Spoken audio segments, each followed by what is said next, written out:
Excuse me sir, ಒಂದು ಒಳ್ಳೆ 16 Pro Max iPhone ತೋರಿಸ್ತೀರಾ? Sir ಕೊಟ್ಟಿ ಸರ್. ಹೌದು ಸರ್. ಎಷ್ಟು ಸರ್ ಇದು? ಇದು 1.5 ಲಕ್ಷ ರೂಪಾಯಿ. 1.5 ಲಕ್ಷನ ಸರ್? 2 ಮಿನಿಟ್ಸ್ ಬಂದೆ. ಓಕೆ.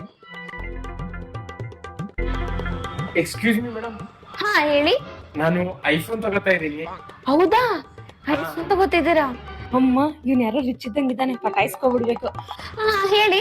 ಮೇಡಮ್, ನಂದು 100 ರೂಪೀಸ್ ಶಾರ್ಟೇಜ್ ಬಿದ್ದಿದೆ. ನೀವ್ ಏನ್ ಅನ್ಕೊಳ್ಳಿ ಅಂದ್ರೆ ನೀವು ಕೊಟ್ಬಿಡ್ತೀರಾ?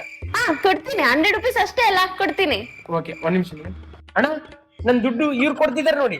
ಹಾ okay okay. Thank you madam. ಹಾಗೆ ನಿಮ್ ನಂಬರ್ ಹೇಳ್ತೀರಾ? ನಂಬರ ತಗೊಳ್ಳಿ madam. Okay madam, thank you. Sir, ನಂದು ಎಷ್ಟಾಯ್ತು ಬಿಲ್ಲು? ಮೇಡಮ್ ನಿಮ್ದು 1.5 ಲಕ್ಷದ 400 ರೂಪಾಯಿ ಆಗಿತ್ತು. ಏನ್ ಸರ್, ನಾನ್ ತಗೊಂಡಿರೋದ್ 400 ರೂಪಾಯಿ, ಅದ್ರಲ್ಲಿ ಅವ್ರದೊಂದು 100 ರೂಪಾಯಿ, 500 ರೂಪಾಯಿ ತಾನೇ ಆಗ್ಬೇಕು. ನೀವ್ ನೋಡ್ರಿ ಎಷ್ಟೊಂದು ಹೇಳ್ತಿದ್ದೀರಲ್ಲ. ಮೇಡಮ್, ಅವ್ರ ಐಫೋನ್ ದುಡ್ಡೇನು ಕೊಟ್ಟಿಲ್ಲ, ಆ ದುಡ್ಡಲ್ಲಿ ನೀವೇ ಕಟ್ಟಬೇಕು.